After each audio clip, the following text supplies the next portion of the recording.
Здравствуйте, дорогие друзья, любители татарского народного искусства. Народные песни – это самое дорогое и ценное наследие наших предков.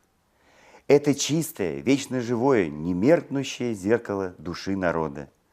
Это волшебное зеркало, так как, изучая даже одну песню, без сомнения можно узнать все чаяния и надежды, мысли и желания народа. Изучая национальный фольклор, нам не обойтись без знакомства с татарским народным костюмом.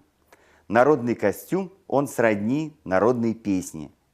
Ажурная ткань ювелирных украшений, кожаная мозаика, национальная вышивка. В них застыла душа народа, его история и будущее. Понять национальные особенности костюма поможет обращение к истокам, к образцам народных промыслов прошлых времен. Сейчас мы посетим с вами Государственный национальный музей Республики Татарстан. Сегодня я вас приглашаю в Золотую кладовую, нашу сокровищницу, в которой представлены ювелирные украшения 18-19 века, как мужского, так и женского комплекса. Посмотрите, перед вами украшения периода Волжской Булгарии. Обратите внимание, какие они интересные. Перед вами гривны, браслеты, а также уникальные височные кольца. Всего в мире этих колец найдено около 11 штук и в целом виде представлены у нас в нашем музее. Они были выполнены как в золотом, так и в серебряном варианте. Обратите внимание, какая здесь интересная работа, выполнена как в ткани, так и в зерне. Татарские ювелиры славились своим мастерством.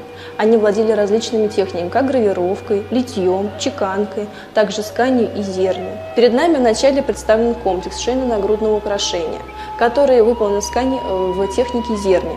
Обратите внимание, какая она ажурная и как детально проработаны различные комплексы. Перед нами женское нагрудное украшение хасите, которое выполнено не только в ювелирном плане, но также и использована ткань. Посмотрите, в данный момент здесь представлены различные ювелирные бляхи, а также маленькая караница, которая сделана из ткани. Что же находилось в этой каранице? В ней обычно находились маленький каран или могли находиться дощечки, которые заменяли собой каран. Обычно хасите в более пожилом возрасте у женщин носило чисто религиозный характер. Молодые девушки также себя украшали хасите, то есть оно носило декоративный характер.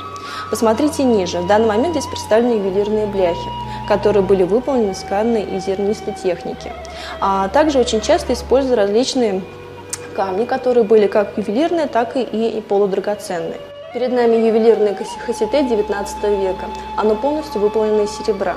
Вообще, ювелирные украшения выполнялись как из серебра, низкопробного для населения основного, и также из более высокого пробного серебра, которое покрывалось поверху золотом. А перед нами хасите, которое выполнено из металла, и в нижней части на него приделаны различные ювелирные бляхи. Вообще татарами очень любим камень бирюза. Все это идет испокон веков из тенгрианства, то есть из полуязычества, когда голубой камень бирюза ознаменовал собой небо. И далее мы с вами посмотрим нагрудные украшения, которые просто имели чисто украшательный характер. Они также были выполнены из различных блях, которые в нижней части приделывались. А далее посередине вы увидите, это маленькие караницы, которые выполнены из металла. У женщин они были более нарядные и более красивые. Перед нами представлены мужские караницы. Если вы обратили внимание, то женские они были более ажурные, а в мужском варианте они выполнены в более простом плане. То есть, посмотрите, во-первых, они в более простой форме, квадратной или треугольной, а во-вторых, они выполнены в стиле чеканки, либо литья.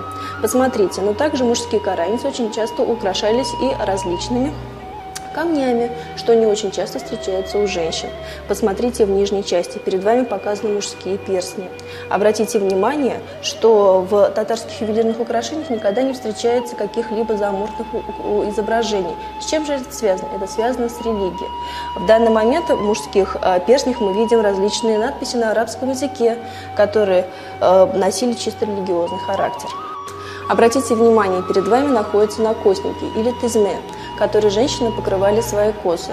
То есть у татарских женщин не было принято, особенно у замужних, оставлять открытыми плечи, волосы и также остальные части тела. Поэтому, когда женщина заплетала косу, она обычно покрывала ее каким-либо украшением, которое было как тканной, так и в ювелирной технике сделано. Обратите внимание дальше, перед вами находятся чулпы, которые вешались на концы кос. и украшали также их, при ходьбе они звенели. Перед вами показаны женские браслеты, которые выполнены в разной технике. Это как в сборной технике, а также и в пластинчатой. Обратите внимание, как они красиво украшались камнями различными.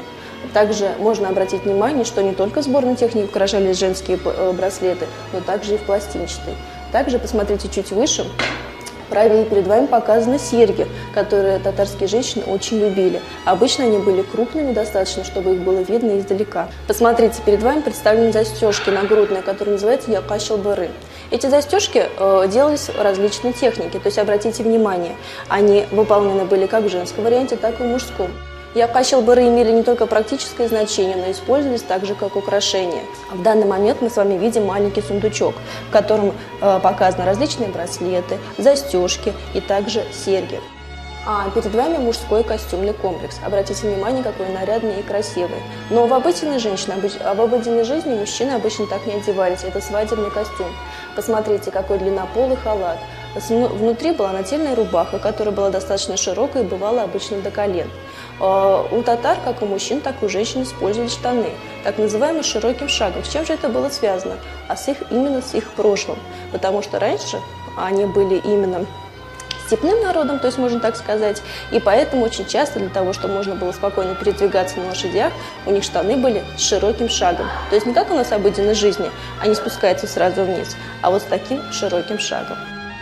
Посмотрите, перед вами женский костюмный комплекс. Обратите внимание, какой у него красивый колфак. Этот колфак был более раннего периода. В более позднем плане они становятся меньше и чисто носят декоративный характер. Посмотрите, в чем же заключался наряд женщины. Это была обычно длиннополая рубаха или кульмек, которая доходила обычно до конца пят. А что же одевалось поверх? Поверх одевался камзол и также различные нательные украшения. Тут перед нами показаны якашил-бары или нагрудная застежка. Обратите внимание, какой своеобразный и непривычный для нашего взгляда здесь колфак. Вообще изначально колфаки они имели конусообразной формы. Если мы с вами вспомним картину про Сюмбике, то у него там высокий конусообразный головной убор. Со временем он становится мягким, но все равно остается конусообразным, он делается уже из ткани. И тут в данный момент нам представлен большой высокой длины колфак, который достигает до 70-80 сантиметров. Его еще называют городским. Также колфаки бывали и белого цвета, но в основном их носили в деревне. Со временем колфаки становятся меньше, и уже к концу 19-го, началу 20 века они имеют чисто декоративный характер и называются наколки. Перед нами женский костюмный комплекс начала 20 века. Перед вами женщина пожилая. Обратите внимание, какое у нее длинное большое покрывало, которое называется эрпек. Оно покрывало как ее голову, так и плечи. Обычно пожилые женщины поверх покрывала эрпек надевали камчат-бурек или шапка меховая. Также посмотрите, какой у нее длинный камзол. Обычно у пожилых женщин был более удлиненный, чем у молодых. Также посмотрите на платье. Уже в более позднее время, то есть конец 19-го, начало 20 века, платья в основном изготовлялись из ситца, то есть фабричной ткани. Детская одежда повторяла, практически копировала одежду взрослых. Посмотрите, поверх платья девочки одета нагрудник, изюм. Нагрудники бывали как нижние, так и верхние. Нижний нагрудник у крякще закрывал грудной разрез. Специально для этого проекта старинная татарская обувь из запасников Национального музея. Знаменитая казанская кожаная мозаика.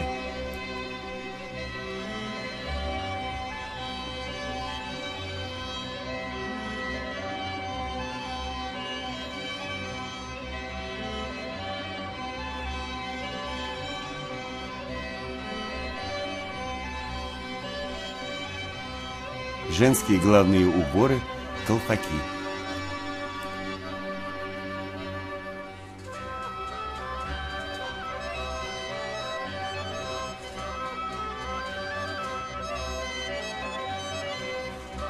Традиционные казанские полотенца.